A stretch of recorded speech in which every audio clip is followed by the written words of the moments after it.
नमस्कार दोस्तों, जय श्री कृष्णा, राधे राधे, जय भोलेनाथ। सिंह केतु पांचाल देश का एक राजा था। राजा बहुत बड़ा शिव भक्त था। शिव आराधना और शिकार उसके दो चीजें प्यारी थी। वह शिकार खेलने रोज जंगल जाता था। एक दिन घने जंगल में उसे एक ध्वस्त मंदिर दिखा। राजा शिकार की धुन में आगे बढ़ गया, पर सेवक भील ने ध्यान से देखा तो वह शिव मंदिर था, जिसके भीतर लताएं पत्तों में एक शिवलिंग था। भील का नाम चंड था। सिंह केतु ने सांध्विज और उसके राज्य में रहने से वह भी धार्मिक प्रवृत्ति का हो गया था। चबूतरे पर स्थापित शिवलिंग, जो कि अपनी जलहरी से लगभग अलग ही हो रहा था, वह उसे उखाड़ लाया।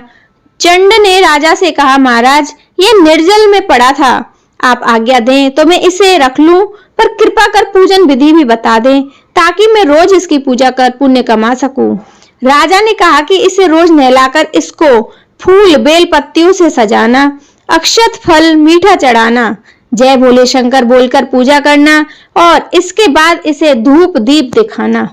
राजा ने कुछ मजाक में कहा कि इस शिवलिंग को चिता भस्म जरूर चढ़ाना और वो भस्म ताजी चिता राख की ही हो, फिर भोग लगाना।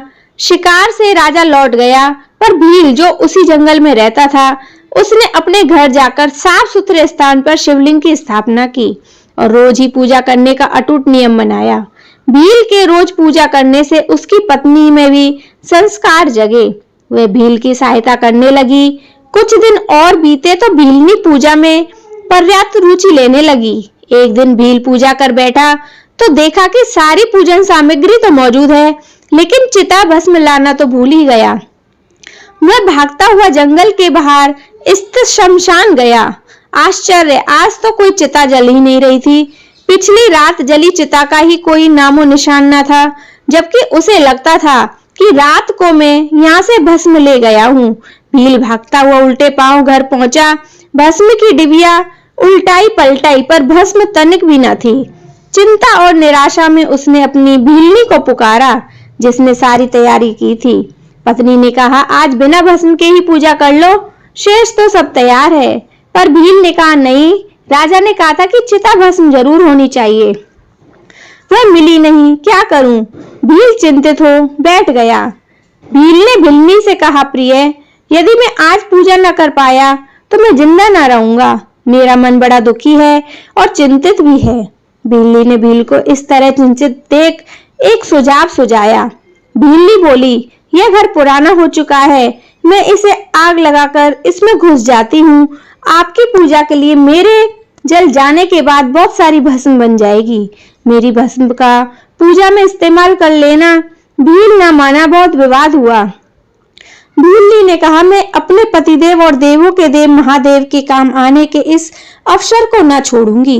भीलनी की जिद पर भील मान गया। भीलनी ने स्नान किया, घर में आग लगाई, घर की 3 बार परिक्रमा की, भगवान का ध्यान किया और भोलेनाथ का नाम लेकर जलते घर में घुस गई। ज्यादा समय न बीता कि शिव भक्ति में लीन कर भीलनी जलकर भस्म हो गई।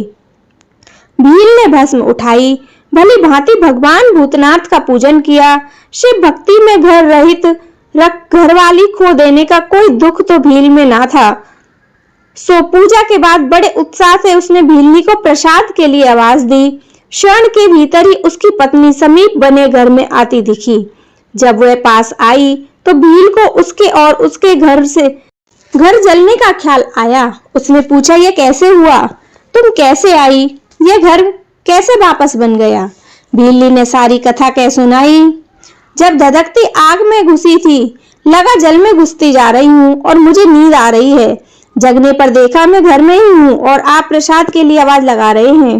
वे सब यह बातें कह रहे थे। अचानक आकाश से एक विमान उतरा। उसने भगवान के 4 गढ़ थे। उसने अपने हाथों से उठाकर उसे विमान में बिठा लिया। गढ़ों का हाथ लगते ही दोनों के शरीर दिव्य हो गए। दोनों ने शिव का महिमा का गुणगान किया और फिर वे अत्यंत श्रद्धा युक्त भगवान की आराधना का फल भोगते शिवलोक चले गए। तो दोस्तों, आपको कैसी लगी ये छोटी सी भक्त भील की कहानी? अगर आपको हमारी ये कहानी पसंद आई हो तो हमारे कमेंट में जय भोलेनाथ जरूर लिखें। जय श्री कृष्णा, जय राधे राधे, जय भोलेनाथ।